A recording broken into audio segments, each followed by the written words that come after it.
So, dear all, welcome to the webinar Does Equal Mean Better? We reached 2,030 registered participants and we're live on YouTube and Facebook. To follow our initiatives, I invite you to visit the website sciencefordemocracy.org and register your email to receive the newsletter with all our activities and news in the world of the right to science. Today, we will engage in a discussion with experts and activists on gender and diversity policies in science. 4 associations have been actively involved in the organization of this event. Please let me briefly introduce them before I will give the floor to our moderator, Antonella Succurro. Associazione Luca Coscioni was founded in 2002 by Dr. Luca Coscioni with the aim to protect the freedom of research and the right of patients and society to fully enjoy the benefits of scientific progress. Since then, Associazione Luca Coscioni has been working for civil liberties and human rights, where these are most challenged. The work of Associazione Luca Coscioni has been able to affect Italy's policymaking and with battles that stretch from end-of-life choices to reproductive health. In 2018, Associazione Luca Coscioni organized the 5th World Congress of Freedom of Scientific Research, titled Science for Democracy. In the wake of the World Congress, Science for Democracy was born to broaden the goal of Associazione Luca Coscioni on an international scale. Science for Democracy is now an international platform that works for the promotion of the right to science as a structural component of liberal democracies worldwide. Its work progresses in close connection with UNESCO, African Union, the Committee on Economical, Social and Cultural Rights of the UN, and the European Commission. 500 Women Scientists is an organization started by 4 women scientists who felt the need to address the rise of racism, misogyny, xenophobia, and anti-science rhetoric that followed the 2016 US election. Since then, 500 Women Scientists evolved into a global, inclusive, intersectional movement that is organized in small local pods, where members meet regularly, develop a support network, make strategic plans, and take action, such in the case of this webinar with the Bonn local pod. The Lise-Meitner Society is a non-profit organization committed to work towards equal opportunities in the natural sciences and mathematics inside and outside of academia. Among others, LMG organizes a yearly event called the iScientist to increase visibility of female role models, raise awareness of unconscious biases, introduce a variety of career options, and provide opportunities for networking among the participants and also to potential employers. I will now leave the floor to our moderator, Antonella Succurro, who will introduce our speakers, and thank you all for being here once again.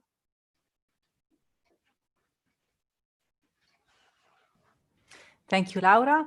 So first of all, welcome everyone, and for our Italian speakers,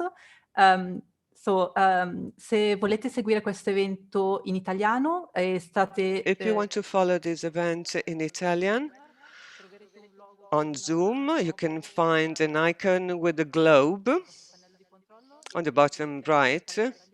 You can click on Italian and you'll have the translation into Italian.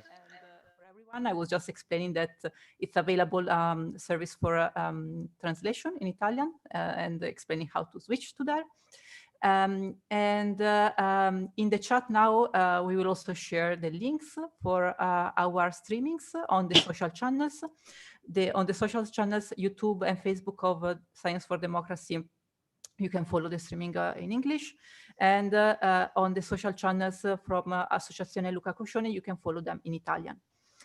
And yeah, so again, welcome everyone. It's a pleasure for me to moderate this session. I have the help of a great team, and in particular, I want to mention Francesca, who is my co-host and will help collecting the questions. What about the questions? If you have questions, you can use the Q&A chat in your panel. So it's written Q&A. There is also a chat, but this is something else. So please use the Q&A and ask your question there. If you're following us on the social media channels, you can also write your questions there, and in some way it will get to us. So we will make the best to address all your questions. So now I'm very happy to introduce our speakers. So I will start with Ersilia Vaudo. Ersilia Vaudo studied physics at Università La Sapienza di Roma and worked at the Department of Cosmology on the measurements of anisotropy on the cosmic background radiation. She then joined the European Space Agency, where she held several positions, starting with international relations, elaboration of high-level strategies, preparation of decisions at ministerial meetings, and then supported also, for example, the creation of the European Space Policy Institute in Vienna. Today, at the European Space Agency, she is the Chief Diversity Officer. And in this role, in 2019, she was nominated for the European Diversity Awards in the Head of Diversity of the Year category. And in 2020, the European Space Agency actually received the prestigious Excellence in 3G Diversity Award from the International Astronautical Federation for the achievements in fostering diversity in the space sector. Ersilia received many recognitions, both for the academic and advocacy work, including the Premio Internazionale Tecnovisionarie 2020, special award for Europe, from the Association of Women and Technologies. She has been nominated as an expert for the Italian Ministry of Equal Opportunities and Family to coordinate the working group for the promotion of a higher presence of women in STEM fields and mathematics in particular. And as a member of the same ministerial task force, she worked on proposals concerning research, STEM, and skill development. Our next speaker is Silvia Ponce Dawson. Silvina is a full professor at the University of Buenos Aires and superior researcher at the National Research Council of Argentina, and senior associate for the International Center for Theoretical Physics in Trieste, Italy. Her main research interests are in biological and statistical physics, and for the last 20 years, she has been actively involved in numerous activities to help reduce the gender gap in physics and in science. She was Latin American representative, and then the chair for the working group on women in physics of the International Union of Pure and Applied Physics. And then she was vice president at large with gender champion duties until her current appointment in this institution as acting president designate. She's also a member of the executive committee of the Gender Gap in Science project and coordinator of its Latin American chapter. She co-edited, together with Lila Mesa Montes of the Autonomous University of Puebla, Mexico, a book on gender gap in STEM in Latin America. Then we have Haibo Ruan. Haibo is a mathematician coming from the southeast China in the region of the Yangtze River Delta. She studied mathematics at the Nanjing University of Science and Technology and obtained her PhD at the University of Alberta, Edmonton, Canada. And then she had her habilitation at the Technical University of Hamburg in Germany. She currently works there as a postdoc, hoping for a permanent position in academia. And she loves handicraft, tea, tai chi, and nature. And she also wonders about philosophy, the world, and us. And since 2019, she's a board member of the Lise-Meitner-Gesellschaft, about which she will tell us something later. And finally, we have Soudeh. Soudeh is a queer feminist, bisexual from Iran, who arrived in Europe at the age of 10. They are president of a French queer feminist NGO called Spectrum, which they co-founded after years of activism in the French and Iranian queer and feminist movements. Soudeh holds a bachelor degree in applied mathematics and 2 master's degrees in change management and research management in science. Soudeh has been working as an activist, researcher, and freelance journalist on human rights, digital rights, and sexual orientation, gender identity, gender expression, and sex characteristic-based discriminations, with a focus on the LGBTQIA+ individuals from or living in the Middle East and North Africa region since 2008. They are also co-chair at ILGA-Europe, at the ILGA-Europe Executive Board, and they are working with the DT Institute, which is a nonprofit specializing in strategic research and development assistance through cooperative agreements and grants, as a project manager and develop platform for advancing human rights. So this is our lineup of speakers, and I would like to briefly mention why we are doing this webinar. Everything started with an article that was published in Nature Communications. And this article kind of doubted the positive roles that women can have as a mentor. And the conversation started on social media. And then at Science for Democracy, we decided to also do something more. And I wrote a piece, and you can find it on our websites. But basically, there were different points that were interesting for us to discuss deeper. So one is these diversity policies.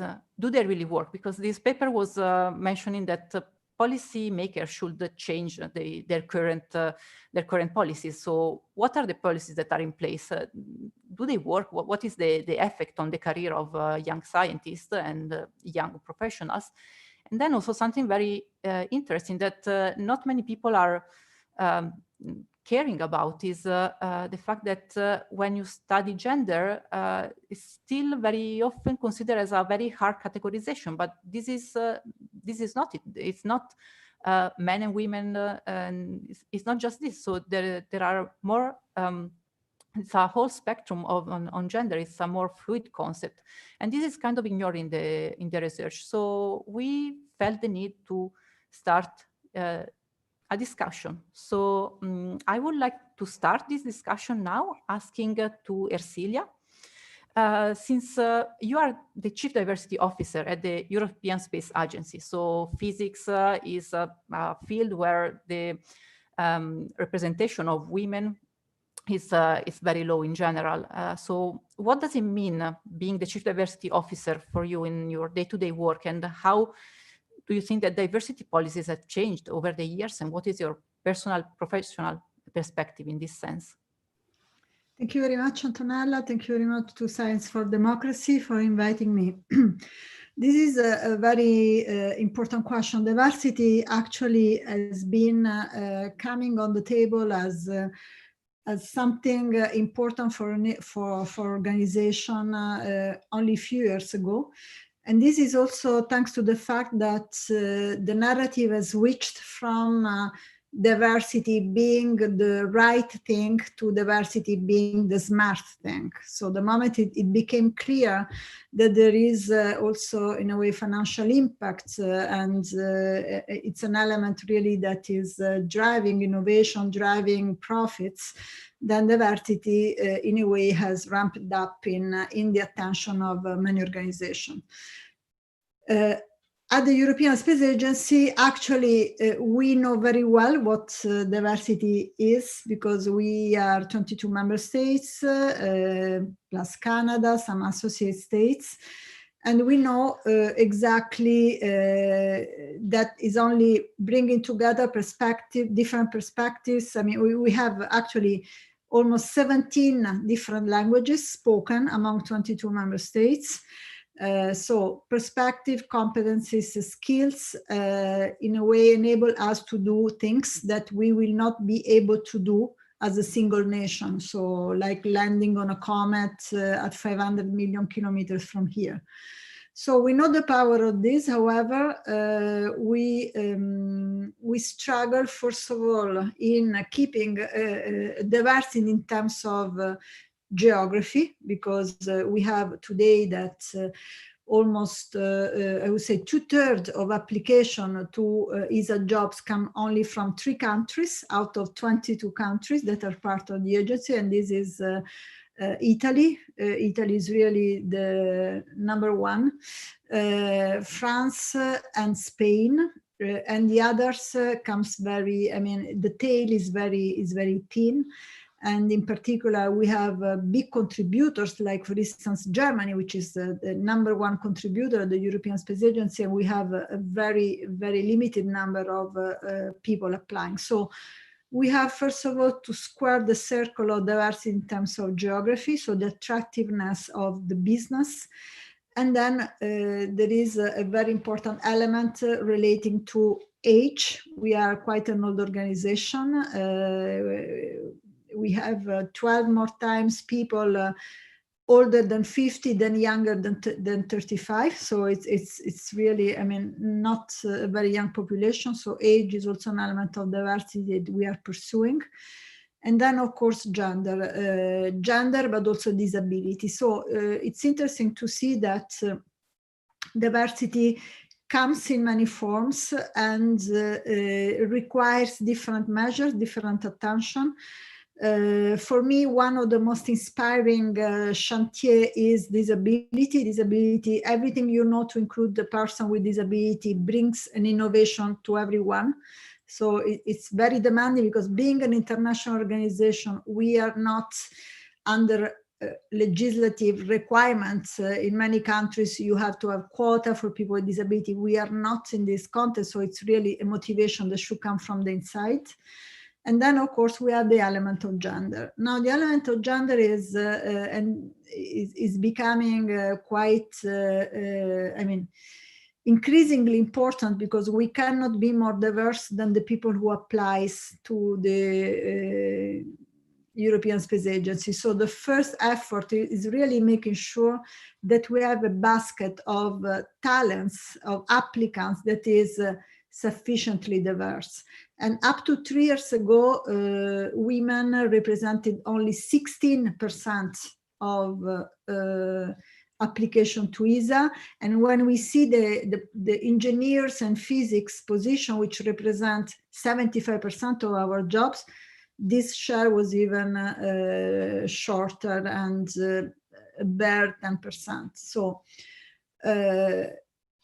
you have to attract more girls. You have to make sure that space is something they consider as their career. And this is extremely interesting because first of all, it's very important for us. We will be opening next year a new campaign to recruit astronauts. Will be the 3rd time that Europe open up to recruiting astronauts. And we really want that this campaign can reach out to the diversity that we have in Europe and not just to the usual Apollo 11 kind of blue eyes boys. So the effort to have a narrative that is inclusive is not only pushing the technological aspects or having a narrative on exploration that is about conquering, is about putting a grasp on things, but is really how you can contribute to the big challenges that we have ahead. Can be climate change, can be poverty, can be peace, is something that should really be part of the way we now talk about space, about exploration, about the rest. We are also, I mean, and in my position, the Chief Diversity Officer is a quite new position. I am the first in this respect. But in my role, the elements with respect to girls and with respect to STEM that I'm really pushing is relating to the fact that we cannot talk about equal opportunities of women and of boys and girls if we exclude girls as from the elementary school from mathematics. The STEM has a language. This language is mathematics. In particular for physics and engineer, and to allow that there is a wall of anxiety that ramps up at very early age, and girls are out of mathematics, means that they will not have the same opportunities tomorrow to build their future. And we know from the World Economic Forum that today, if the gender economic equality is regressing, so it will take 257 years to get gender equality. This is because there are too few women getting in the STEM subject. These are the real path of empowerment because of salary progression, because of these are the jobs of the future, and because this is these are the places where you can imagine and enable the future.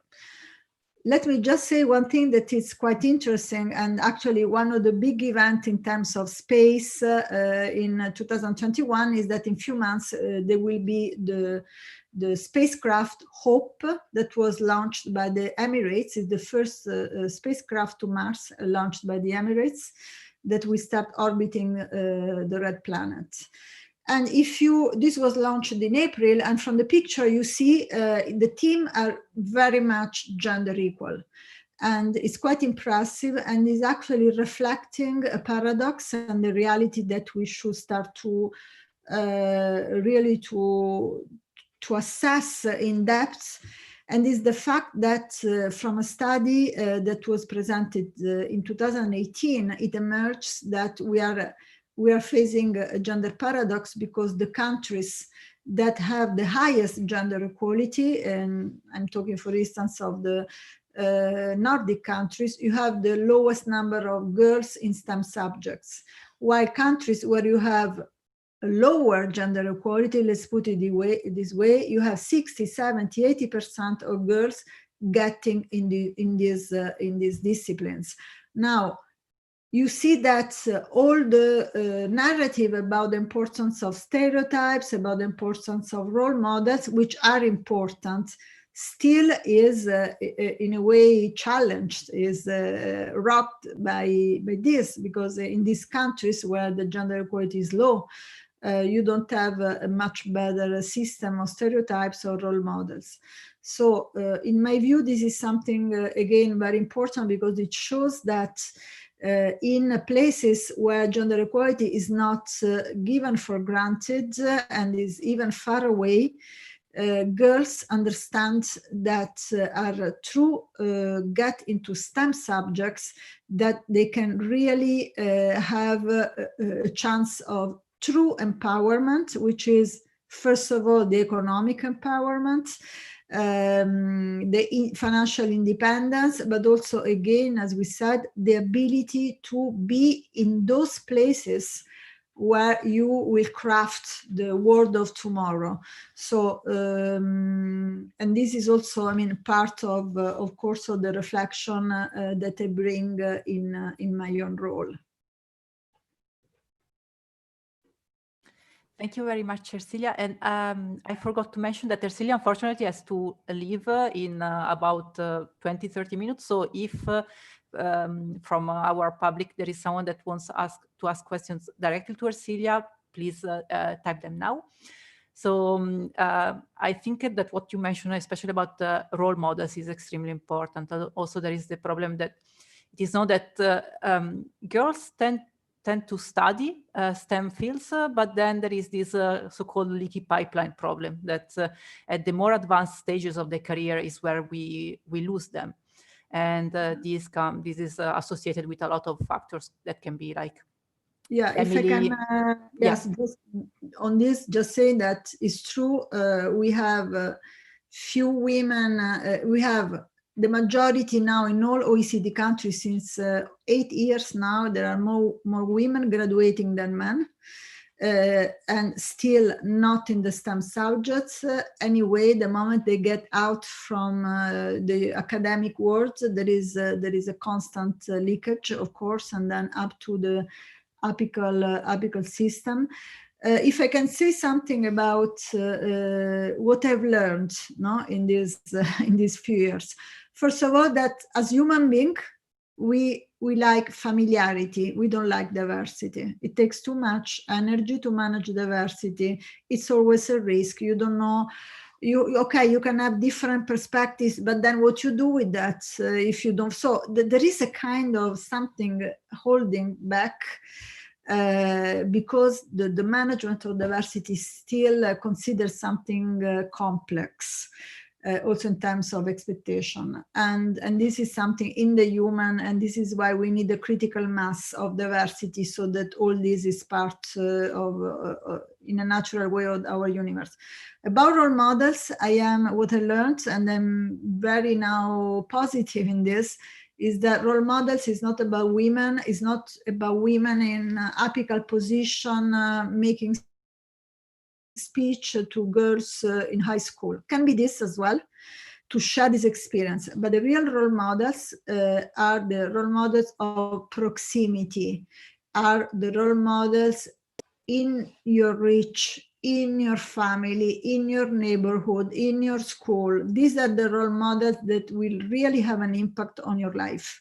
And it's important to make sure that these contacts happen, because we are talking about gender, but the big problem with STEM subjects is that also people coming from socioeconomic disadvantaged groups don't have a chance to get in STEM subjects.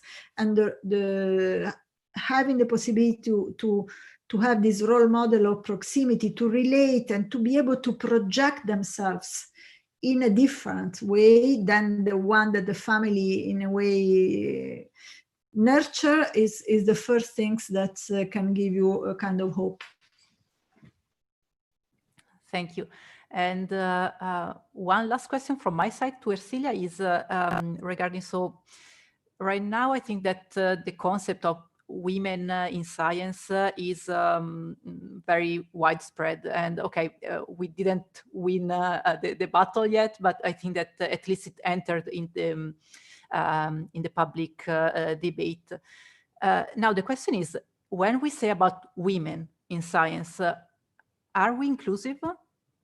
Because if we talk about diversity policies, you were mentioning also other types of underrepresented communities. But when we discuss about gender, so I'm a bit afraid that women will become the next men if we focus on women and we don't think about non-binary people, trans people, so the different community that also is present when we talk about gender diversity.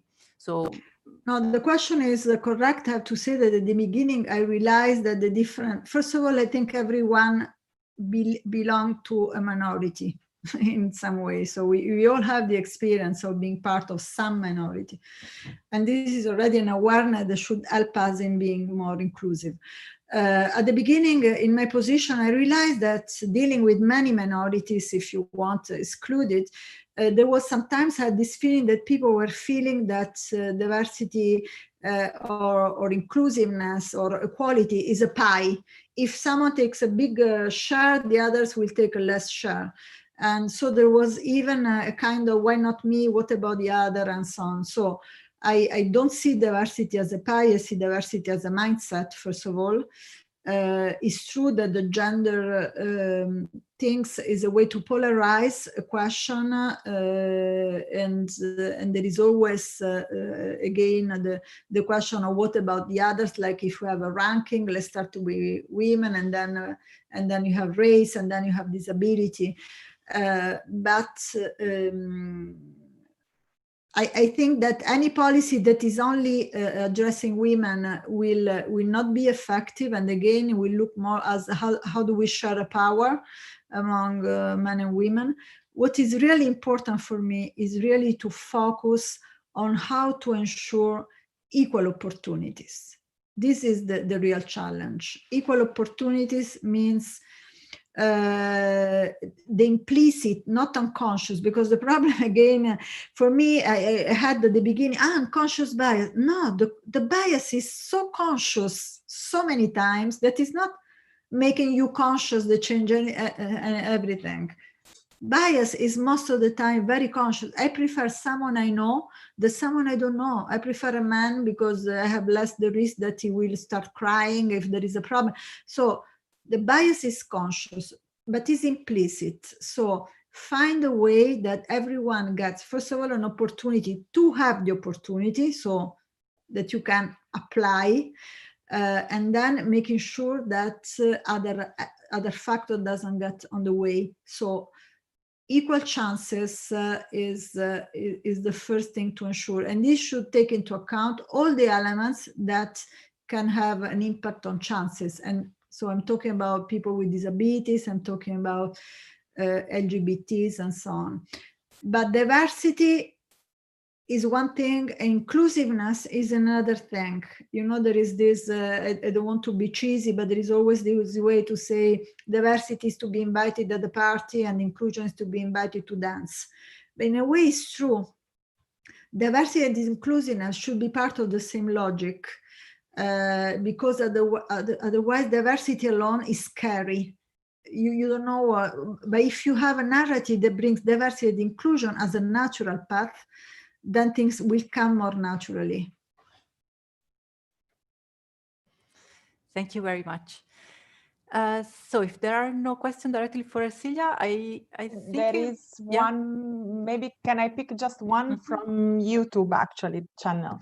So on the top of giving the role model, on the top of giving the good example, someone asked, what can we do more? If there are other dynamics, for example, that can be put into motion in society in order to if you ask me, the good spreading. I'm very. I mean, and I start from elementary school again. At school, we learn Italian because we live in Italy. We learn English. We are part of this world, and mathematics. It's up to you. I'm not. Non sono dotata. Non sono brava, and I give up. Mathematics is the way to. I mean, through mathematics, we keep people. Behind. I tell you an example. I live in France. In France, 3 years ago, mathematics has been considered at national level high priority, a national emergency. Why? Because on one side, I mean, they were a little bit dropping in their results. And so on one side, there is, of course, the fact that a country that is weak in mathematics risks to be weak in economy. See the case of Singapore, where they were the last, and today they are the first, both in mathematics and in economics. But one of the reflection, and I think it's very important, this reflection, is that someone that is left out of mathematics soon will have an impact on his own self-confidence.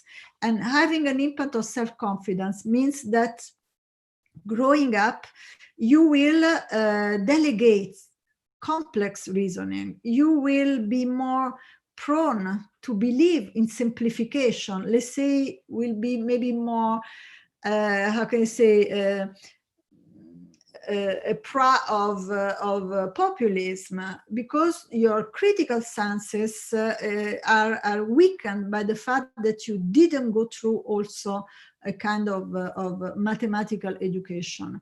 And so the link between mathematics and democracy is very strong. And if you keep excluding people from this language, you are excluding these people from all the opportunities of tomorrow. We have a social elevator that goes down. Our kids will not do better than us. We have a perspective of the globalization, automatization. If we don't invest as a government in making sure that everyone is included in mathematics, so that can choose to be a poet. If they want to be a poet, they will have to be, and we accept that is for few, then this will always be a problem. So if you ask me if I were the queen of the universe, I would start with this. There is no one who can say that is not good in mathematics. It's only a social influence, and we have to be able to bring everyone in.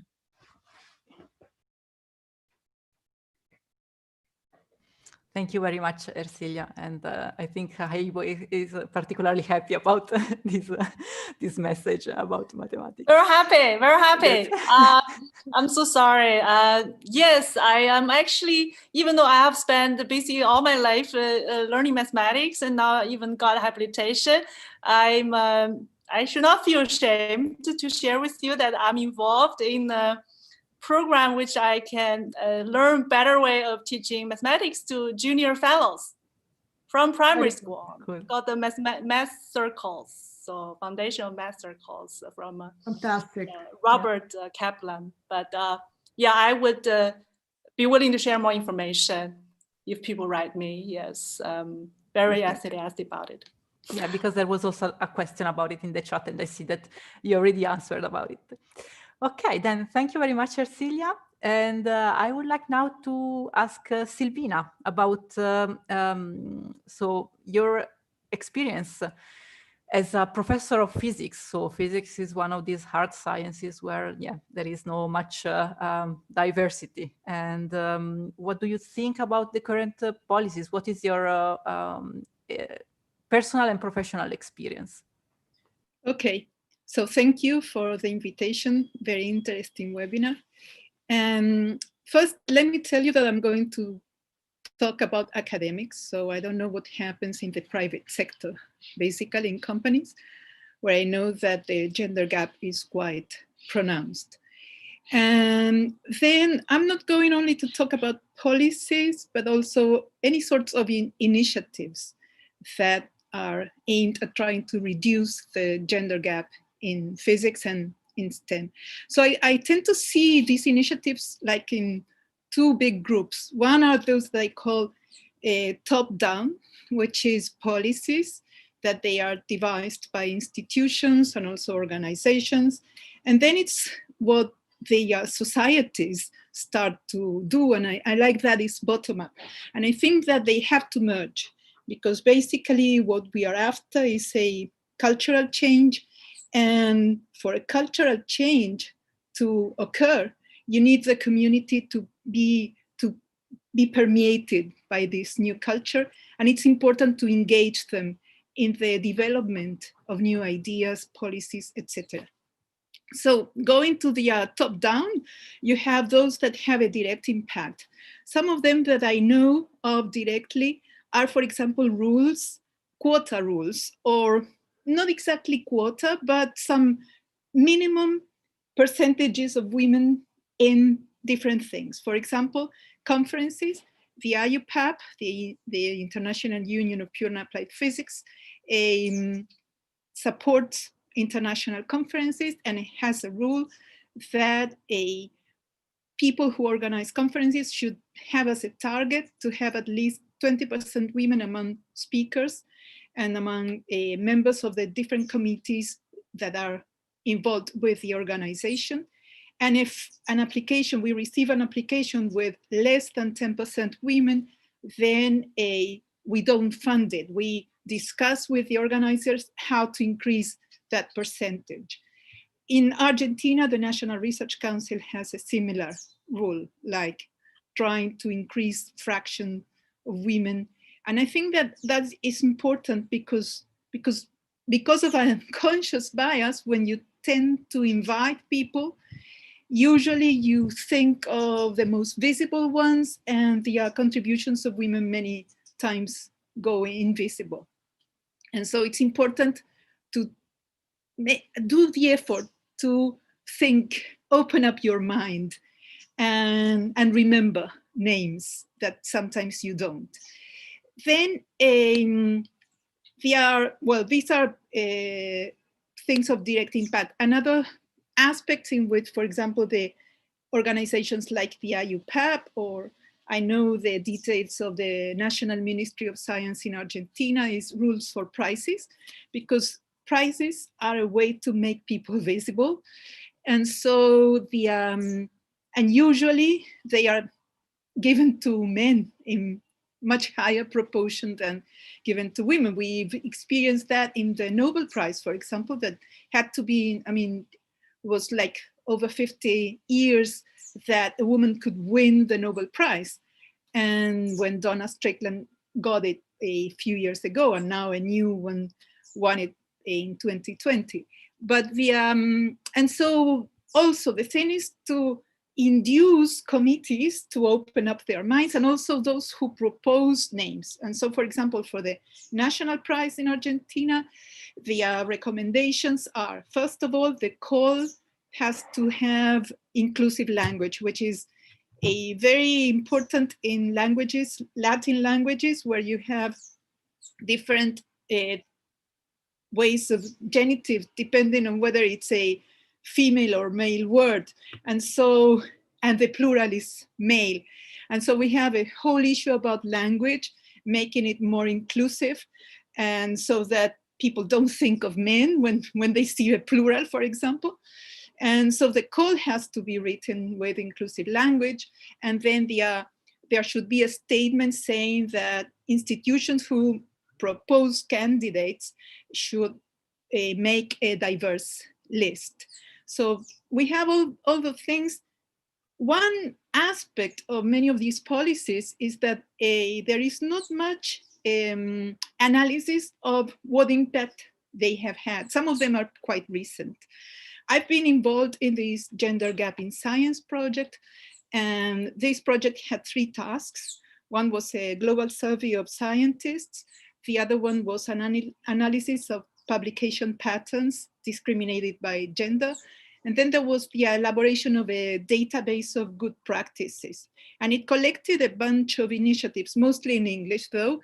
And one thing that the people who were collecting these initiatives, they were saying that they couldn't find reports on the impact of the policy. So we have lots of policies, but it's much harder to evaluate how good or bad they were, what impact they had. One thing that we've noticed with the global survey, which was responded by 34,000 scientists from 139 countries, is that many aspects that we had seen with a global survey we had performed in 2010, but only for physicists, that they are persistent, like the typical family organization, at least among the respondents of our survey. Like most of the domestic chores are performed by women, taking care of kids, making life, personal life, compatible with professional life is much more difficult for women than men. So there is still the stereotype is pervasive across family organization and across cultures. I think it's still there, it hasn't changed much. So some other policies that are aimed at increasing diversity, instead of having this direct impact, like saying I have a quota for something, is trying to change the workspace environment. And usually those types of initiatives and policies that are, they start because of trying to improve the situation of women many times, they finally are good for everybody because they make the practice of science more human, I would say, more compatible with your personal life. And there you can have daycare facilities in institutions, lactation rooms, then a clear allocation of tasks. That is also something that sometimes in institutions is very different depending on gender, because I've seen a recent study that a mathematics educator did in the University of Arizona, where most of the jobs related, it's not jobs, but tasks that you had to do at your university that were related to money or scientific research, they were performed by men. And then all what had to do with recruitment of students, retention of students, so the well-being of the student population, it was mostly done by women. And then when performance is assessed, those activities are not as rewarded. They are not seen as of enough value for the promotion of the people at the university. So there is also this task allocation that is very important. Then the time at which decision-making meetings are held, stuff like that, to make, the participation of everybody more equal, and also to help retention and advancement. Then, of course, regarding advancement, there is this issue about committees who assess performance or who make decisions on recruitment. And so there are also some rules to have a fraction of women, but I think that's not enough, because I think that we all have biases, both women and men. That this was shown in this paper in 2012 that was published in PNAS, where two identical CVs were sent out, 120 different labs. Half of the CVs had the name Jocelyn, the other half had John, and John received more job offers, better salary, etc. And who had the bias in favor of John and against Jocelyn was equally probable that it would have a woman or a man. So it's not a guarantee that women on committees will make diversity increase. I think that you need to train committee members and to train the people involved in recruitment, also all the people involved in management, basically. And They're very interesting experiences collected. The National Science Foundation in the US has a program that is called Advance for Institutional Change. And many of the initiatives and the policies are listed on a page that is called Strategic Tools. And there you have these initiatives to train people involved in management, recruitment, etc. And also people that are specialized in looking at whether people are having biases or not. But I think that we need an active change to induce this cultural change. Then, of course, there is all these outreach activities. Media play a very important role, and I don't know how much they are being targeted for this type of training, how diverse media articles on science are, how many women are portrayed in these media articles. And that is something that maybe we should also look at. And then there is what I call the bottom-up activities and getting involved, getting the communities involved, that you can do it from the institutions. For example, a very interesting project is it's not project, but it's a like institution almost, is the called Project Juno at the Institute of Physics of the UK, which is similar to the Athena Swan, which I think is spread more over Europe, and which is a award certification award process in which institutions, here it's physics departments, apply to receive this award. And the Project Juno has a bunch of aims. Institutions have to discuss internally how they are going to reach those aims to make it more diverse, more inclusive. And that discussion, people who were involved in Project Juno, they said that was the most important part. More than the policies themselves, is getting people involved in the design of the policies, because I think that can help the cultural change. And then, well, in Latin America, we've organized a bunch of workshops, career development workshops for young scientists with a gender perspective. At the beginning, we decided to do it for women only, and then we opened it up for anybody. But it's mostly women, but also we attract LGBTI plus people, and people that feel that they don't quite fit or feel underrepresented. And they have a mixture of training sessions for how to develop your career, how to write a paper, how to write a proposal, things like that, with discussions on personal issues. And they are sessions with a lot of emotional openness. And we started thinking that we would empower young scientists. And then we realized that we, the oldest ones, we were also learning from young people. It was an intergenerational dialogue and also interdisciplinary. And I think that's super good, and it enriches everybody. And one thing that we started to think, which I think is connected to the Nature paper, is what we want. If we want to empower young scientists so that they repeat the behavior that has been done all over the centuries of practice of science, the competitiveness, how prestige is built, and stuff like that, or we want to change the way that science is practiced, making it more compatible with your personal life, less competitive, and more collaborative. So, and I think I am more in favor of that, not of imposing, trying to give tools to repeat previous behavior, but to change, to think of new behaviors. So, and this is my. Thank you very much. And we have a question, if then you can share this, this study on the CV comparison.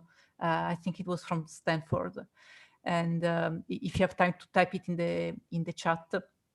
And but yeah, thank you very much. And yes, indeed, training is needed. And also what you said, that it's not only men that sometimes discriminate against other genders. So it's we go back to the problem of implicit and unconscious bias. Now I would like to ask Haibo. So you are on the other side, let's say. So you are a young researcher, you are an academic on the career path to professorship. So not so young anymore. Well, you are young to our yeah. So what is your impression on the diversity policies for young academics such as yourself? So how do you feel impacted in this? Is it positive? Is it negative? Yes, it's a very interesting issue to talk about, especially from me personally. I've been actually since, I think, after my PhD, I've done now 12 years postdoc in Germany, still without a permanent position. And I think that the word is really out there already. I think it's been accepted. Also, institutions have adopted, say, this Gleichstellungsbeauftragte, this gender equality policy officers everywhere. So they are really trying to watch the hiring process. So I can really confirm that as well. But I think from my personal experience, I could really feel that sometimes we underestimate our individual ability to change small things around us. For example, as being part of the LMG, I'm really grateful as a Lise-Meitner-Gesellschaft as kind of just thinking of what is happening out there and how do you bring the discussion with people around you. For example, as an organization, we also bring this topic after this / view female leadership in all areas across society, not only academia. In Germany recently, we organized, we collaborated with Falling Walls Berlin on the leadership attitude training workshops just for our own members. And also we kind of bring discussion within our members during the member meeting.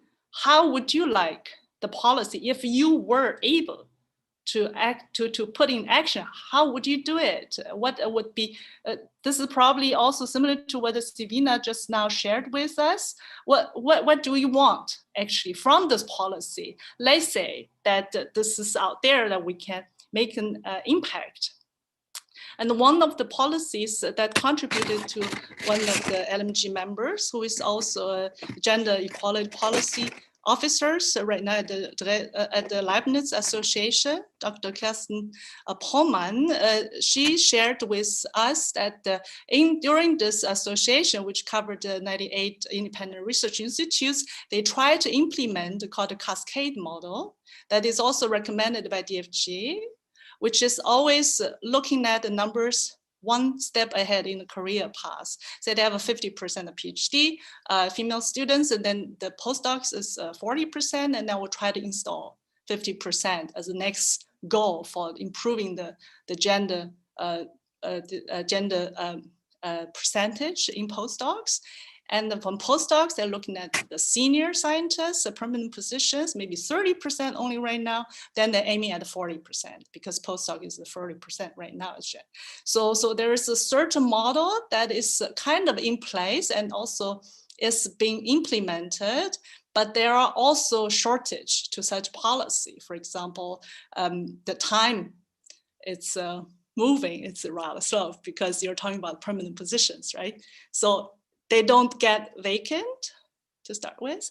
And second of all, also the assessment procedure. Sometimes it is maybe also there's a policy called the stop the clock action for scientists who have to take care of their family related changes, say. Actually independent, not so independent of gender. So if you would like to devote more time to childcare, for example, you can apply for such a stop the clock action. It's not in place yet, but this is kind of one possibility. Say, how do you improve this if you really want to install this cascade model for improving the percentage, including thinking that if we really fair in judging the academic performance, right?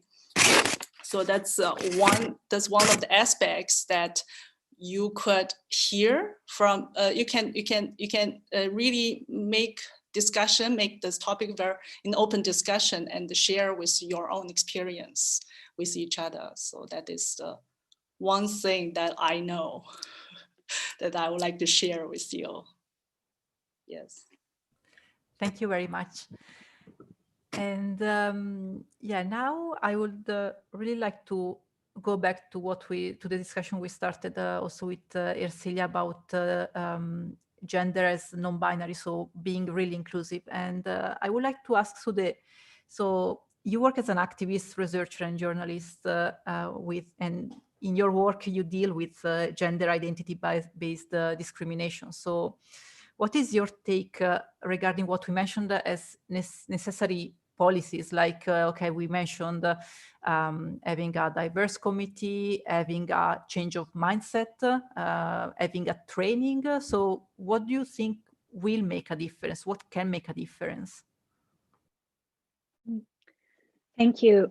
First of all, I would just mention and remind that I am a non-binary person and my pronouns are they and them. I would really appreciate if everyone could remember that.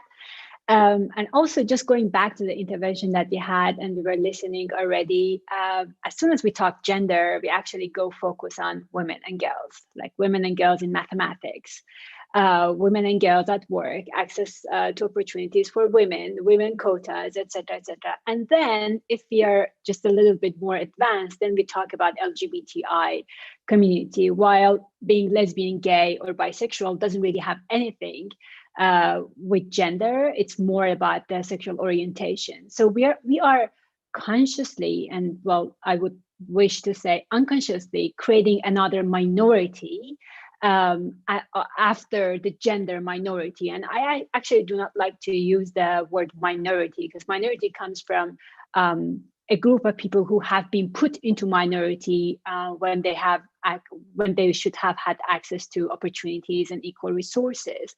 These are actually the underrepresented communities.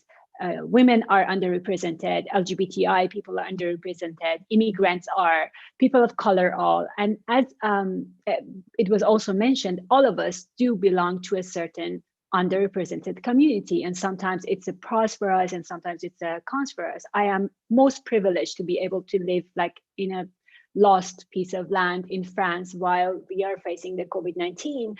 While having access to cinema and other opportunities in the city could be a positive point in my life. So I would really like to make sure that we all know what gender is. Everyone's got a gender, including men, including straight, heterosexual men. They also do have a gender. And then if you are talking about agender people, that is also their gender.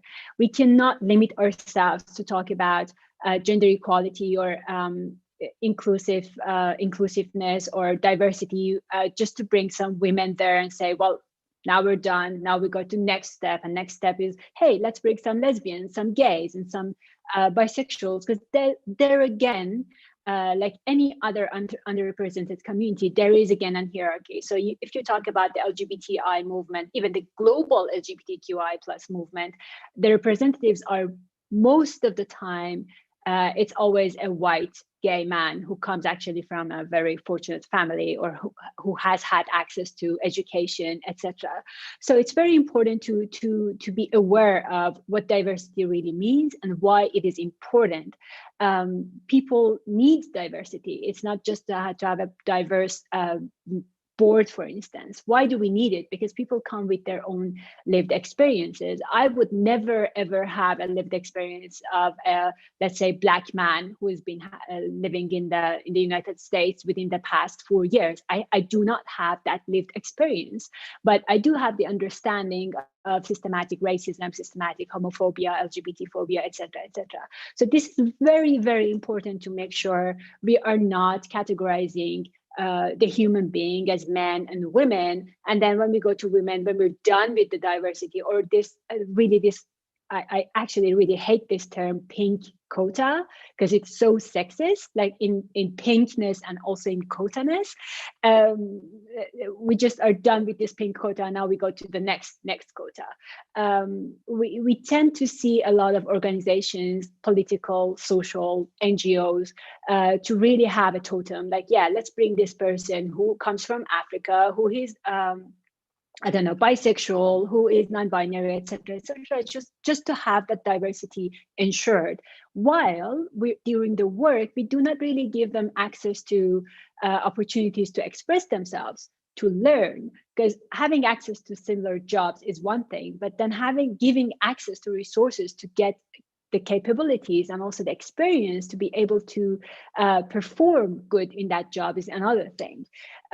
So this is actually a very, very good point, that as soon as we're talking about mathematics at school, we don't only go for mathematics for girls, but we also remember that among these girls and boys, even if it's super simplified, there are some of them who are actually challenging about their gender. What is my gender?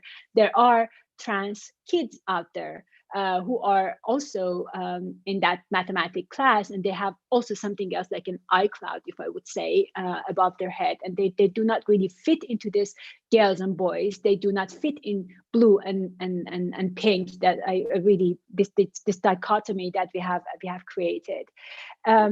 So the actual policies that are out there, they can help us, but they definitely not enough, absolutely not enough. I still have to really emphasize that I am a non-binary person while I'm wearing makeup, while I love to wear skirts, etc. We are so caught into stereotypes in our daily life that even if we want to build a better community, better society, we cannot stop children learning from the past and what they see. We have seen so many times that the child is super feminist and doesn't discriminate between pink and blue for girls and boys at home. And as soon as they go to kindergarten, everything's gone, because this is what they learn from the society. And we are living under super sexist, heteronormative societies where women still are seen as reproductive organs of this society. So where does all this transphobic come from? Do we have enough trans non-binary politicians out there? It still makes news when a trans person gets into the Senate of the United States, for instance. It still is a big, huge, let's say, victory when we're talking about having access to marriage rights, equal marriage rights. And people are not only scientists, they also have a life. This is part of their life, being a scientist. So if they do not have access to equal access to resources, to just being a normal person and not being labeled as that woman with that gender, or that person with that sexual orientation, or that person with that certain color, or that certain ethnicity, we cannot get there. Diversity is important, is crucial these days, and that is especially where we are talking about building the future, both in science and also social movements everywhere. So the first thing we could do is just look at ourselves and see where we have unconsciously integrated this dichotomy of genders in our minds, and how we are putting ourselves or others in different positions. If I think I'm better than the other person, why? Because of privilege, etc., and then start to change it. First thing is just getting rid of this guilt that we might have because of our privileges, and then see what is the reality of the life, and then go forward for it. And it's very important also to speak up. I did not speak up during the past presentations, but I was totally invisible because we kept talking about girls, women. So where am I? I'm like 41 years old. I can just speak up, but what about the other girl or the other boy or the other non-binary person, child who does not still get to come here, but they're already invisible?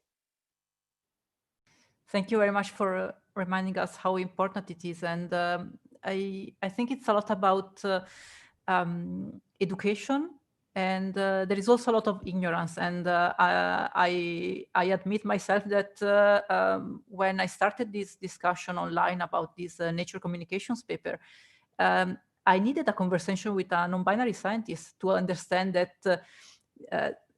trying to assign gender was wrong, because the only way that you can say that this person has this gender is if the person declares it. And they have to say what they, how they perceive themselves. And the problem with categorization, like dichotomy, I think I read it somewhere that it's also a biological thing, that our brains are very lazy and we like to categorize things. And this is where we need some active effort in educating ourselves and yeah, making the effort. Also, another thing that I think Silvina was mentioning, the language. So in Italian, and I think also in Spanish, you don't have neutral.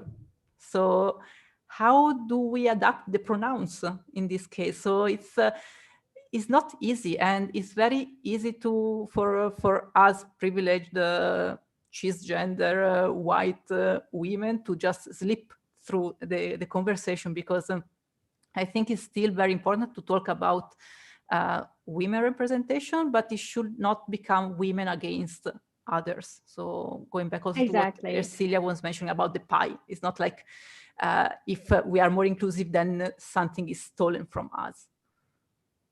Exactly. Just a note that this brain wanting to categorize everything, brain can categorize gender in two, but it can also categorize gender in more than two, and understand the understanding of gender fluidity. And this has been basically a colonialistic understanding of gender and sexual orientation to just put us in this. And yes, they won, colonialists won, and we are now in this 2021 facing this really terrible situation.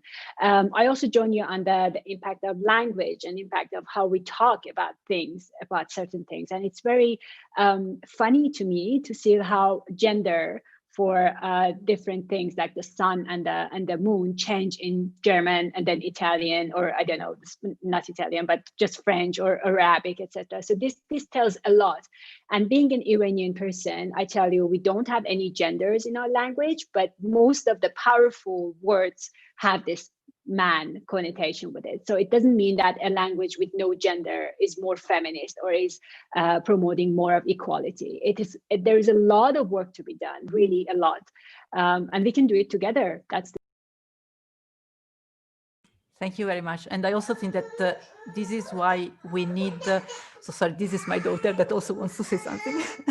I think that we really need also to bring together diverse teams so that we make sure that we are not forgetting anything, because as I said, this could be implicit, this could be due to ignorance, and it's not, it's not a problem to not know something. The problem is not admitting that you don't know something and don't try to better yourself. So thank you very much for this first round of questions. So do we have some questions from social channels? We have actually I have to say that we have question, and sorry, but just because of time going very fast, I will not ask to our panelists all the questions that arrived on YouTube, Facebook, and also in this same chat. I'm sorry, it's just like time reasons. So I will just select some overlap.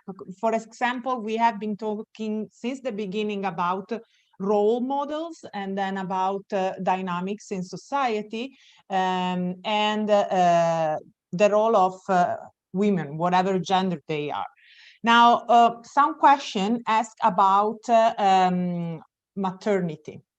When we think about policies, how do we deal with maternity? I don't know who wants to take, maybe, I don't know, maybe Silvina, she spoke about family and in general caregiving roles in society that still via stereotype maybe are still on the shoulder a lot of time of women. Yeah, well, let me tell you some experiences here in Argentina. Graduate students do their PhDs on scholarships that didn't have maternity leave. And that now has changed because of the women's movement, basically. And so having paid leave of absence and an extension of the scholarship is something that is being implemented in many countries. And because usually there are many women who have kids while they don't have still a permanent job. So it's much more difficult, but we try to accommodate the rules so that that's possible and it's covered and it's not a stigma. But yet there is the problem, like I know of some stories of advisors that wouldn't like their women students to have kids when they were doing PhD, so that the private relations and how that is handled, well, you can make a formal presentation if someone separates you from the group because of becoming pregnant or something. But there are things, as I told you, that need this cultural change. So it's very important to address that issue as well. Then there is how to take into consideration the time you spend on taking care of kids when you assess performance. And for example, in Argentina, we have a career very much like the CNRS in France, where you can be a researcher of the National Research Council, and then you advance along your career just based on an assessment of your performance. It's not that you have to defend in a particular presentation. And so the thing is to consider during the time that you evaluate this performance, taking into account something related to personal problems that the person could have had. Now, in Argentina, at some point, there was the possibility of saying whether you had kids, how many kids, and there were different age limits depending on kids for women only. But then all those age limits were removed. But then all the awards that are for young scientists, for example, or certain lines of funding for where you can apply if you are, I don't know, at so many years after your PhD or things like that. So to remove chronological age, to take it out of the rules, but you keep something about your academic age or something like that. Well, they have to be rediscussed, considering that maybe all those limits in terms of time should be rediscussed based on these additional problems that women have to advance because they take care mostly of of kids and also of parents, because usually when you have old parents, it's usually women who take care of parents. Now, the thing is how much there are many standardized CVs was something that was going to address in some other point. And maybe we should start to think of adding some information. But then of course there is all the thing about privacy, how much information you can collect or people will be willing to give. So there should be some privacy agreement statement or something. And who could you share it with so that it's taken into account to evaluate your performance given the constraints that you had. So it's a complicated thing. Lots of ethical issues enter also there. Thank you. Do we have time for one more question, Antonella? Yes? Yeah, let's do one more and then we see how much time we have at the end. Now I feel bad because I have to pick. I think Soudeh already answer this question, but at the beginning of the webinar, we spoke about,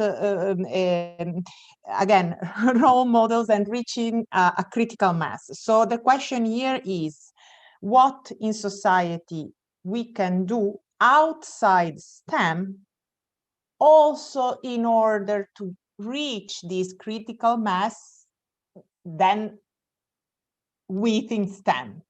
So outside STEM, how the world, the society outside STEM can help diversity within STEM society. I don't know, well, okay, so maybe Soudeh can help us here. Yes. Well, I started my studies in mathematics, so I kind of, I love it. I still love it.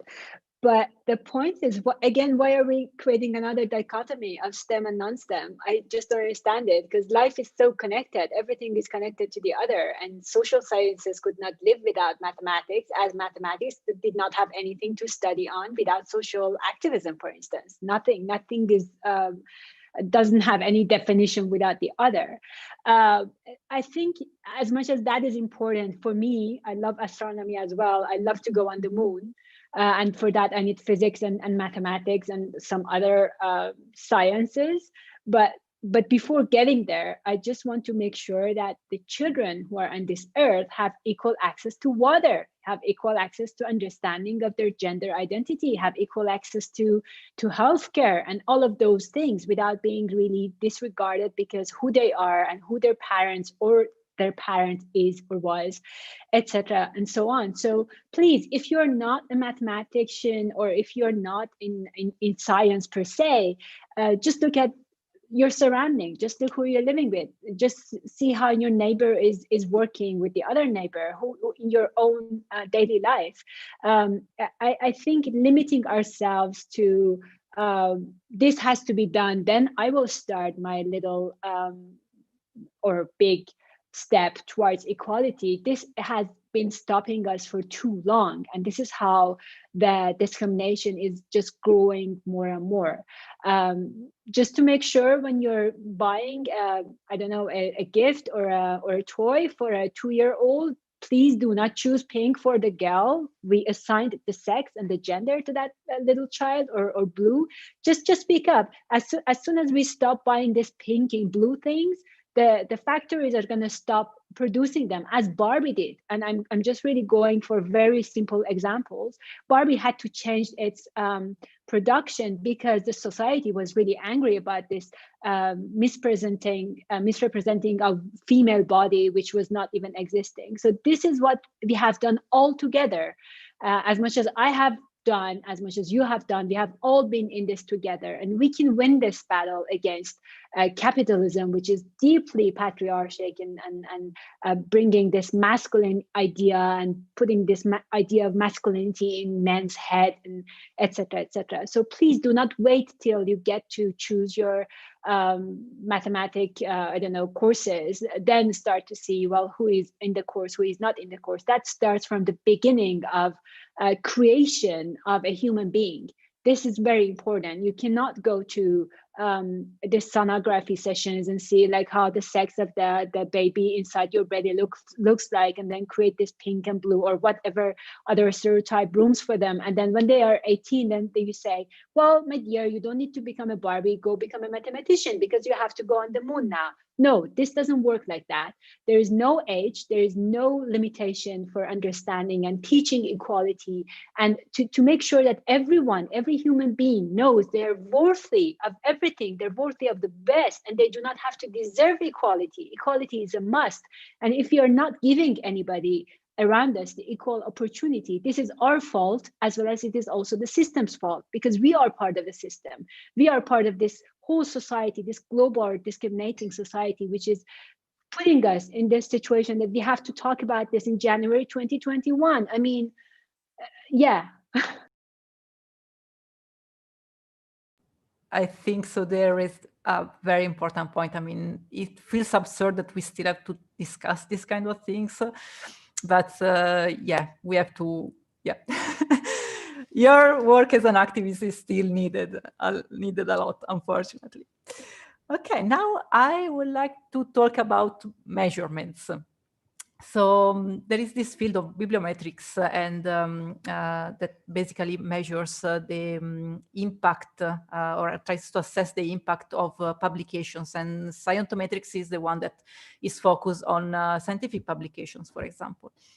And I think, so I'm a physicist, so I like measuring things. So I think that this is very relevant, and we need some kind of measurement, some data to also understand where is the gap, what can we fix, so which kind of underrepresented communities are need some help, because maybe the environment has to be fixed in this sense. So we need data to guide the policies. But the question is, so going back to this famous Nature paper, so they try to do these measurements, and what they do is they infer gender, binary, so male, women, using the first name. So this is kind of absurd as a methodology itself, but now the question is, how can we have a measure, how can we define a measure that is inclusive? Because we need the data, I think.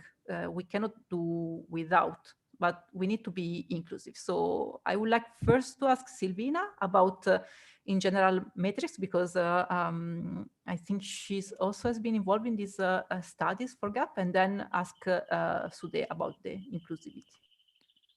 Okay, so I think that this bibliometrics is closely related to how you build prestige, basically.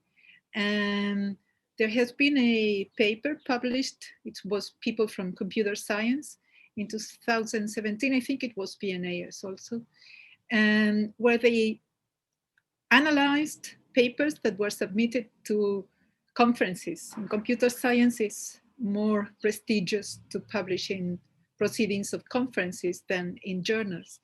And so they allocated the submissions to different people, some of them double-blinded, so that you wouldn't know who the reviewer is, but you wouldn't know who the authors were as well. And compare that with people where the reviewers were unknown, which is the usual, most common thing, but the authors are known, authors and institutions. And they didn't see in their study a difference in acceptance of papers depending on gender, but yes, they saw it depending on prestige of the authors. If there is an author that is very well known, or there is an institution that is very well known, those papers were more likely to be accepted in the single blind experiment than in the double blind. So the double blind accepted more papers from less prestigious people or less prestigious institutions. And so the level of acceptance of the papers and also the visibility of the papers and how much they are cited is not only, it's already very much related to how you build prestige. And you build through your network of contacts that is much more difficult many times to build, particularly for people from developing countries. You have to go to developed countries and collaborate with groups in well-established and well-known institutions and stuff like that. And maybe then you sort of inherit visibility from them. And that also happens to women. And so I think that the whole environment of scientific prestige is the one that we have to, I don't know, challenge somehow. And regarding the assessment, there is this DORA declaration, the Declaration of Research Assessment, that, well, for example, I wanted to mention some of the things that the declaration says. Citation distributions within journals are highly skewed. The properties of the journal impact factor are field specific. Journal impact factors can be manipulated by editorial policy, and data used to calculate impact factors sometimes are not transparent. And so these numbers that seem to be so exact and neutral actually are not. So, but anyway, so we always have to balance quantitative and qualitative assessment, and then try to make it as free of bias as you can. But well, and then regarding the gender and the, well, something else. Within the Gender Gap project, that there was this analysis of publication patterns. Something that they found was a increment of women co-authors of papers in astronomy during the past decade, very significantly. And they associated it to the existence of big collaborations. You know that in high energy physics and also in astronomy, astrophysics, there are these collaborations with thousands of scientists. They are all co-authors of the papers. They tend to publish in very high, top-ranked journals. And so that's increased the number of women among co-authors of high-impact papers in high-impact journals, at least in astronomy. And so maybe going into a more collaborative way of doing science is a way to increase diversity. But of course, within those collaborations, there is also some hierarchical structure that maybe we are blind to that if we are not part of the collaboration. So it's complicated, but I think that these collaborations also put a challenge those that have to evaluate performance, because it's a new word. Do we want to evaluate individuals, or do we want to evaluate teams and the outcome of teams? And so it's a new landscape that we have to start thinking of. Then regarding whether to ask about gender, I understand that gender is self-perceived, and in many countries, like for example in Argentina, you can choose your gender and change your national document based on your self-perception, but there was always binary only, woman or man, until recently someone asked that they allowed her to use, she was a woman, but then I don't know how to refer to this person because she's non-binary. So, and now she has a national document that says non-binary. But in some cultures, that is very complicated. For example, when we had the global survey, we were trying to reach out to as many countries as possible, particularly Islamic countries that maybe Soudeh can talk about. And we didn't want to be like that they felt aggressive or that they couldn't answer the survey or something. So the options that we put was male, female, and prefer not to answer. So it's complicated because not across cultures, this idea of fluidity of gender, non-binary, is so well accepted as it is in the Western world.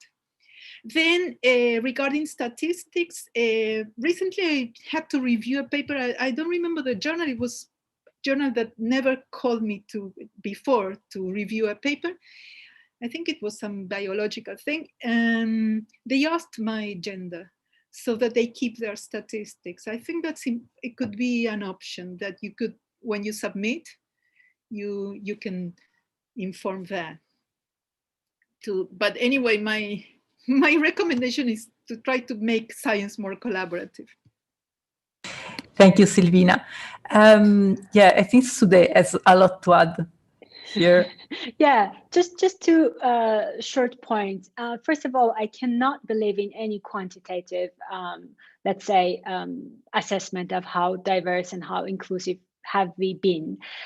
We can only know we have not been inclusive enough when we fail, when we see, oh, someone has been just left behind. This is how we know we do not love ourselves when we do not love ourselves. We cannot say, I love myself fully. This is actually the reverse engineering, let's say, that you have to look like if you have really included everyone. So that is one point. The other point is that like people change. So if you have counted a woman today in the woman counting, and then within a month that woman has come out as a trans person or non-binary person, then the whole statistics have changed and these are not very actual. So this is about the quantitative assessments or evaluations, which usually fail basically. So they should be really, let's say, accompanied with a qualitative narrative explanation in what situation it was. And thank you very much, Silvina. You've mentioned a very, very important point about the cultural differences. When it comes to science and of course social sciences, we have this pit hole, let's say, of cultural relativism. Absolutely, in Iran, you cannot say I'm a non-binary person. You cannot even be a transgender. You have to be transsexual, which being transsexual and just this word out of my mouth is very insultive in Western countries, because you do not have to change your body because of a certain gender that you prefer, your understanding of gender is. So in those kind of countries, we have to work with the local activists of gender equality, but also with the scientists to see what is the best way to go out. For Iran, for instance, or other Arabic or Muslim countries, we suggest woman, man, I prefer not to say, and other. So that other is such a big umbrella that many people do identify themselves in other, and if they do not really prefer to say it, they don't prefer to say it, man, woman, other, or I don't prefer to say it. And that other is not that sensitive for the regimes. It's very important, because then, let's say if you're the Western community and we consider ourselves these days the more advanced ones, then we also have a responsibility to be the voices of not heard people where their voice cannot be heard. If I keep not giving them access to choose that other, who would even ask themselves, oh, what does this other mean? If I am growing up in a society where there is only man and woman, oh, there is an option, I prefer not to say. Why would someone choose not to say? Or what is that other standing for? That is just giving this a little bit of light to an open door so they can search for the questions that they have never had or they didn't know how to ask. So please, let's all together try to be the voices of the unheard people, and just not think, oh, they don't know about this, or they're way behind where we are today.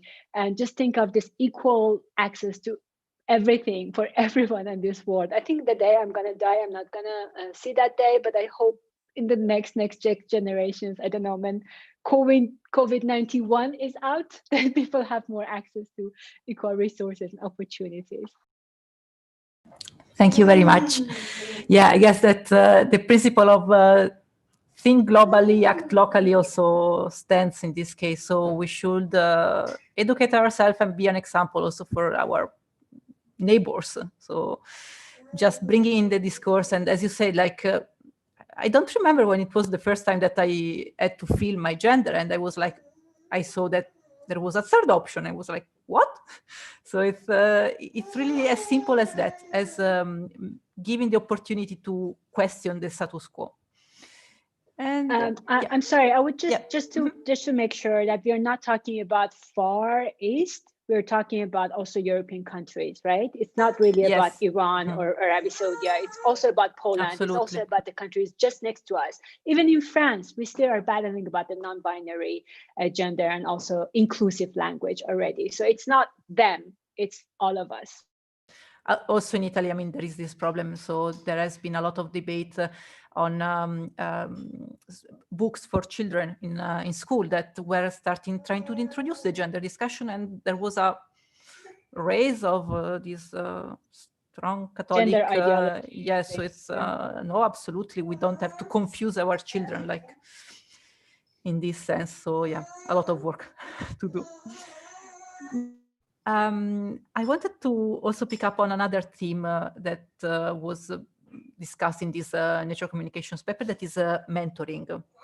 So in particular, they were really focusing on mentoring, and in their binary gender association, they were saying that women mentoring women were having a bad impact on young researchers. So I want to ask Haibo, as a member of the Lise-Meitner-Gesellschaft, what is your experience, and what are the activities of the society in terms of mentoring and networking? Yes, thank you very much for inviting me again, Lise-Meitner-Gesellschaft. May I share a slide so that I would like to credit to people who helped me preparing this contribution. So Lise-Meitner-Gesellschaft, this contribution is made together with my colleague Atia Kashev. So we were founded in 2016 by a group of young physicists and mathematicians in Berlin. We currently have actually 9 board members. So 7 is, sorry, a misprint. And we have over 300 members, mostly young scientists, and mostly in Germany, but not exclusively in STEM fields. And we have actually, beside the main association, we have 3 local groups as well. That is, we encourage our members to act locally, to connect exclusively in STEM. Sorry. Hello, Haibo? Hello, yes? Okay, I think we lost you for a moment. Okay. Go ahead, please. Okay. So could everyone see the slide? Founded in 2016 and so on? Okay, good. Yes. So, right. So we are an ever-growing organization. We also have 3 local groups in Dresden, Leipzig, Tübingen. We always encourage members to be actively taking part in the mission of LMG. So that is, what is the mission of our LMG? That is that we promote, sorry, I have to, oops, sorry. Yeah, we promote sorry, I have some, okay, sorry. Our mission is to promote the gender-related biases that exist in society. So kind of promote the discussion of gender-related biases, and we work towards equal opportunities in scientific fields, and encourage everyone to confidently define and follow their own goals. So, and as one of the, so I cannot, okay. As one, our projects are among others, and also workshops that promoting self-confidence, leadership attitude workshops. That is a collaboration with Falling Walls Berlin 2021 as of this year, and also design thinking workshop 2021. And we also have been actually mostly well known for the iScientist conferences, which has been taking place since 2017 every year. So about this mentoring program, that is one of the opportunities that we offer our members to participate. So in fact, as an organization, we do not offer a regular or in the classical sense mentoring matching program. That is, we do not do this association mentor-mentee. However, we provide iScientists, for example, as an event platform that offers this opportunity. For example, one thing is called a breakfast with experts. That is divided in different topics, for example, young PhDs, or academics with children, people who like to have discuss specific topics. You may also propose your own topics, and during which maybe certain informal mentorship can take shape in. And also we consider networking is actually also a generalized form of mentorship. So basically what we want to offer is that through this networking or mentorship, people can actually get help and advice and support whenever they think they may need those. And also networking events such as we organize randomly draw a piece of paper with giving a small task, for example, to approach someone you haven't known yet and discuss about the speech you've just heard and how do you like it, and to encourage people to be more communicative and more connected to people that surrounding them directly. As one of the personal experience I like to share is from my colleagues Atia Kashev, is that directly from the participation of one of the iScientist conferences, that indirectly motivated her to translate a book done by an Iranian scientist into Iranian language, and that has been published in 2019. So that was something maybe kind of indirect inspiration from people around you during this conference. Of course, 2019, we had to do digital, but we would really appreciate, of course, in the presence, in the physical presence with many, to talk about topics that are common to our concerns. And as far as mentoring programs are concerned, I also have some input from other members that it works well if people take care in the qualitative mentoring matching program. But of course, often we encounter we don't have enough mentors available to mentoring people. And also most mentoring is taking place with the goal of career inside academia. That is actually kind of not very broad spectrum of how we call successful career. I mean, of course, sure, staying in academia, but outside academia, you can also being a successful individual carrying out your scientific instincts. So it is. There are several things that could be improved, and I don't know. Do I still have time to elaborate on this point? Maybe we can get back to it if we have more time at the end, because yeah, there are a lot of very interesting discussions, and I think we stay here for another hour, but the time is short. But thank you very much, and so before asking some questions from the getting some questions from the public, I have one more question for Soudeh about imposter syndrome, which is something that it's also something that I didn't know before hearing about it, and as soon as I heard the description, I was like, oh, I have it. So it's for who never heard of it, it's basically this impression that you are never good enough, and underrepresented communities are more affected to it. So I guess that you met this this effect a lot in your work. So can you say something about the reasons or solutions?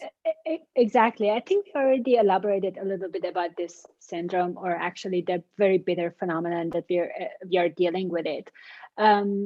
This starts when a little boy is crying all around, and we say, oh, this is a very strong boy. He wants what he wants, and he doesn't stop. And when the little girl cries, you always want it. It's never enough. You're not a calm girl, etc. So this starts from there, from all the stereotypes, and just not just being good enough. Also, is very much related to the role models that we see here and there. We very much saw what happened when we had a Black president in the United States. And I understand that this word Black has different connotations. Please replace it with what you feel is the right one.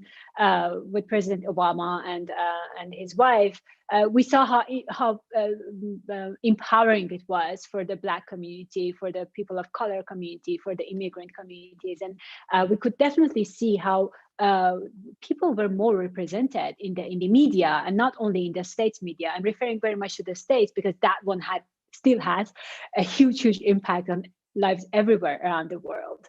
I think it is so important to understand that from the beginning of our lives, we have been learning, we have been taught actually to just shut up as people with this body that we've been embodied in. As soon as you feel like you're different from the other, different for us these days means discrimination. It's not really something that has been celebrated. My difference in color, my difference in orientation, my difference in my accent when I speak certain languages is not celebrated. It's always coming with a package of, oh, then where are you from? Then what is your story? And this is always with this creating different levels of hierarchy. And when you're dealing with something different in your life, different from what has been introduced as normal, as the essence of success, or as the elements or the indicators of success in your life, then you always have this fear, internalized fear of, oh, maybe I'm not right, or maybe it's not good, or maybe if I speak up, then I'm gonna lose what I already have. So I rather just shut up and just keep quiet and do what I had to do. You have seen this a lot in movies here and there, where I'm just going to keep it simple. A cisgender woman is speaking up, saying something in a meeting, and that has been picked up by men, and that is celebrated because of the men. We have heard so many stories of successful scientists or painters, artists, etc., who there was a woman behind them just doing the job, and then they have been presenting it. We are teaching little human beings. We are teaching ourselves every day just to perform as a loser or as a winner. We are including the fear into our indicators of success to see can I do that? Am I good enough to do that? And we as women, we as people who have been underrepresented, we as immigrants, we as people of color, we have as anything that you can see in this world, which is not a cisgender, heterosexual, white, rich man, a native one. And with native, I don't mean Native Americans, but I mean native like European or like that kind of native, like someone who has already colonialized some other countries or human beings. If I'm not that person, there is a fear of life, basically. Like I'm going to lose my life and I'm going to be beheaded if I speak up. So that syndrome is living within us, is living everywhere, is in me, is in you, is in every single one of us. And it is very important to understand where it comes from. It's very important to understand the identity wheel that we're carrying. Everyone has an intersectional identity.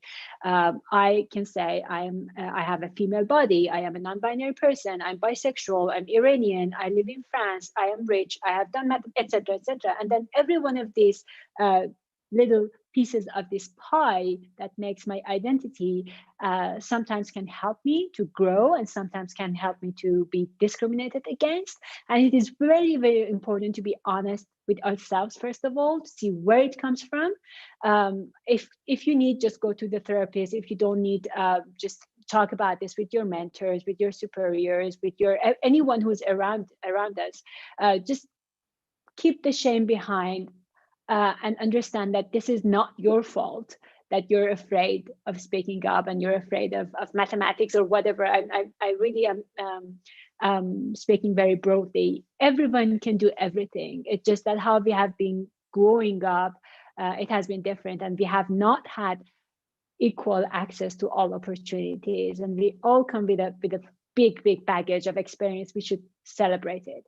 So I don't want to go into why and how, but the results of this syndrome and this intersectional discriminations is what we see now. Actually, now we are in this beautiful panel. I look at us and I see ourselves, which we have been battling for equality. And I would really love also to see what a cisgender man, a successful one, would think about it, not to give them the speech, but also to see like, hey, what do you think? Because we need to get out of our own community and talk about these discriminations, which we are suffering from, but also go out and talk to the authorities, which are just superior of, have put themselves in superior of us. I don't know if this English is correct, but we should stop being in our own bubbles. We should get out and make sure that people are know they're responsible for what they're doing, including ourselves. I hope that was a very short squeeze, but also a kickoff plan to go and see what we're doing. Yes, thank you very much, Soudeh. Okay, Francesca, do we have, can you pick two questions? Yes. Two. I can pick two. Okay. Yes. Okay, so there is one that goes back, I would say, to the beginning of the webinar, and one more related to indexes. So who decided the indexes? How does this affect how the indexes are made? I think the three of you can answer. So maybe let's go back at the beginning. Maybe Haibo wants to say something, and then, but yeah, be brief. Otherwise, we miss the second question. So the index of impact factor index, or? I guess it was meant more on equality indexes in general. This is my understanding of the question. Well, actually, maybe I interrupt you because we will talk about the index work from Science for Democracy after the question. So maybe we leave the conversation for this as closing topic, if you agree. Okay, just because they were mentioned earlier, I think a little by Silvina, indexes or how we choose, how we structure equality. The second question is more, we said at the very beginning, girls deal in a different way, I don't know how to say it, with math. And the question is about what about other cultural background? Now, what are the other? Again, I'm forced to do an assumption. I guess since we are speaking in English, that others are background, I'm assuming non-European. So again, if you think to all the panelists, since we are all with different cultural backgrounds, thinking back to our childhood, if even socially the relationship with math was different or is different according to the cultural background we have. Again, maybe we can go back. Haibo, Silvina, and then Soudeh briefly. Okay, maybe I can say a few words on this. It's an extremely interesting angle because actually this gender equality policy hit me as something that I've never actually heard or personally experienced as far as I was in China. So one may say quite a list of things, drawbacks as a communist country. However, as this is one of the few things that may say something that we were never brought up with this stereotypes of a woman or man as supposed to be doing family work or labor work, say, just as an example. But we were really brought up as, because the communist idea is that everyone is an equal labor for the country. Well, I don't know. I don't want to say something very political here, but basically we were brought up in the setting, including school, as well as in family. We never really had this kind of stereotypes, culture, implicit impact on us. I've communicated also with people around me, also Chinese origin. So we were actually brought up in a relatively gender neutral way, as far as education and expertise, as well as a career choice. I guess one thing is also, back then we were in the generation that people had only one, maximum 2 children. So they could not really afford to make such a big impact on them as far as the career path goes, right? Well, okay, I don't want to generalize, but this is my input. Sorry for taking too long. Thank you. Yeah, for the sake of time, I think we have to now close with the last topic. And for this, I would like to ask Laura to step back in, because she will tell us something about the work that Science for Democracy is doing about indexes exactly.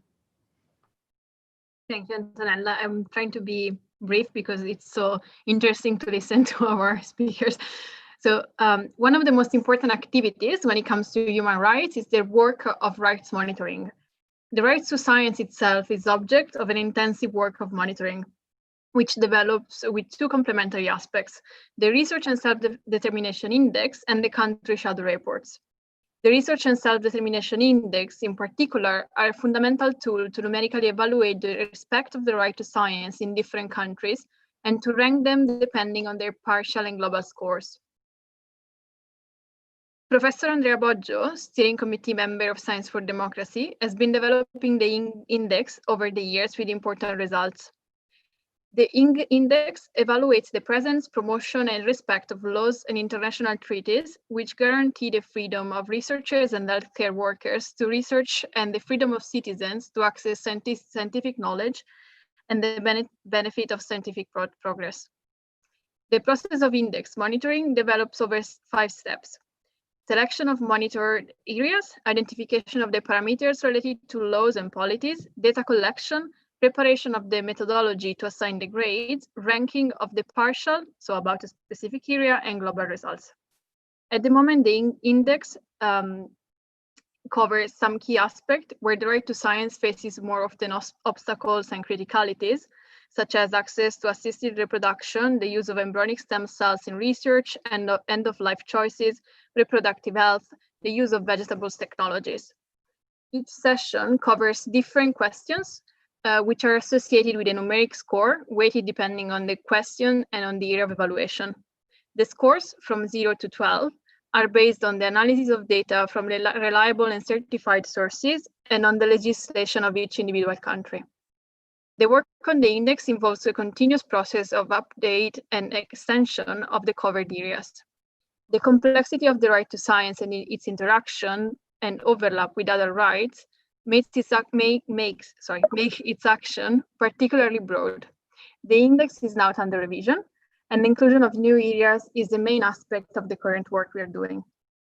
So the introduction of a quantifiable way to evaluate gender in science requires intensive and attentive debate and research of the different aspects involved, how to measure them, where to find the data, and what measures would provide a reliable picture of the country-specific situation. So with this in mind, I will just give back the floor to Antonella and to our guests to open a bit of a discussion about how we can use the index in a positive way to evaluate gender in science. Yes, if maybe each speaker can have 1 minute, very short, because I guess this is a very nice way to also like open the discussion for future possible collaborations to work on this kind of index for making sure that the right to science is and inclusive also and evaluated. I just want to mention an effort that was called SAGA, STEM and Gender Advancement is the acronym of SAGA, that also was working on the elaboration of indices, and it was associated with UNESCO and liaised with different countries to try to come up with that. And Gender Insight, that is another effort. I think that they have been collecting these ideas of how to develop an index to evaluate gender advancement in STEM. Haibo, Soudeh, do you want to say something very quickly? Yes, very quickly. So I really definitely like the idea from Silvina that we need to rethink the way science is being done. So be more collaborative, communicative, and more transparency, right? Because what makes science so attractive, because it's very objective and transparent. It's accessible to everyone by definition, but then the way the science is being done is so opposite from that. So I really agree that we do need some objective measures such as index. Yeah, so that I do also encourage, if I may, the last thing I'd like to say, every individual, independent of gender, to offer as well your service to the community. Do not underestimate your ability to offer other service. For example, you may offer already mentoring sessions to more junior fellows of your direct surroundings. You will see that this is really effective, as well as discussing with your colleagues, so that we should radiate as individuals to direct surroundings, people. Yes, do not be too shy to offer free service to others. Okay, that's all. Thank you. Yeah, I will be very short. We definitely need indexes, and we definitely need to measure how we're doing. That's very important, but that cannot be a static index of 1980. It should be a live index. Just look how COVID-19 has been changing our lives, from surveillance via mobile phone and data gathering, to like testing different vaccines and just seeing how it does to pregnant women. And actually, there is no research done on how any of these vaccines are going to impact trans people who need who want to take hormones, for instance. So that is very important. But again, it comes down to being inclusive and do not leave anyone behind. Thank you very much. I really want to thank our amazing speakers. It was a wonderful discussion, and I hope that we can continue this discussion, because we realize that there is a lot of work to do. So thank you, Silvina. Thank you, Soudeh. Thank you, Haibo. And for the closing remarks, I now leave the floor to Marco Perduca, co-founder and member of the Steering Committee for Science for Democracy. And thank you all the participants for your participation. Thank you, Antonella. I would also like to thank Laura and Francesca for their help and the idea of putting together this panel. I don't have any closing remarks, because not only of lack of time, but a lot of very interesting things have already been said. Let me also thank the interpreters that, thanks to a support from the Italian Waldensian Church, have been translating 2 hours plus into Italian. We appreciate their participation. And also Michael, Jessica, and Virginia from the back office have helped us. I only wanted to highlight 3 paragraphs in the number, not reading them, of the general comment on science, paragraph 25, 26, and 27, that speak about inclusion and gender when it comes to science. I think, as Antonella has mentioned, one of the ideas before we decided to organize this event today was to open the floor for people outside our community, but also that within the community had a need to reach out to the wider community and to institutions, governments, regional organizations. And I think a lot of suggestions have been put forward today. We took duly notice of what has been said, and all the links that have been shared. Thank you very much. Also Silvina, Haibo, Soudeh for that, and also Ersilia. Because from today onwards, for the next 2 or 3 months, we should come up with some concrete suggestions to direct them to the European Commission, because it's true that discrimination is very rampant within Europe, unfortunately, despite the fact that we enjoy good press around the world as a rich and peaceful and inclusive part of the world. This, unfortunately, is truer in theory rather than in practice. So we can imagine, and to a certain extent, we know what happens in our closer neighborhood, or also on the other side of the globe. Those recommendations could come up in a final form of a position paper that could also be co-signed, co-endorsed by other organizations, starting from the 2 that have been involved in today's, and we thank them very much for not only being present here, but also in the live tweeting that has been happening while we were speaking. And in particular, I would like to thank Evira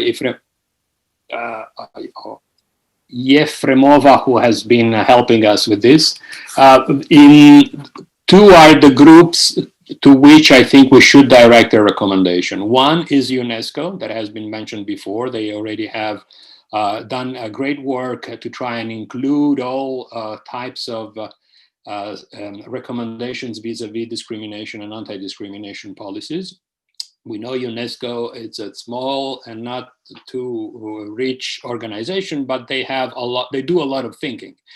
They have been involved in our webinars in the past, and we have just sent them a long document to try and complement the declaration that they want to adopt in November this year on International Day of Science, Peace and Development, that speaks about open access and open science. And I think some of the issues that have been said today can reinforce some of the concerns we shared with them in December. The next group not only that we want to reach out to is the G20. Italy is going to be chairing the G20 for 2021.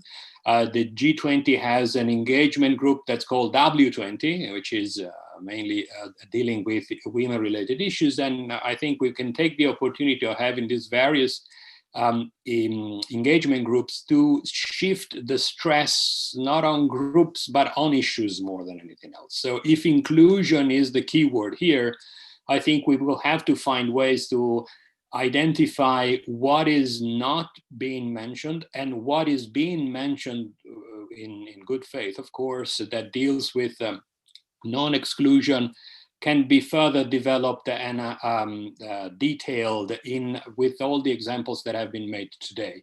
I would leave you only with one of the things that has occupied the founding group of Science for Democracy 2 years ago. We published a booklet in Italian that in English could have been translated, "I prohibit, therefore I am, prohibisco ergo sum," and it was listing a sort of prohibition.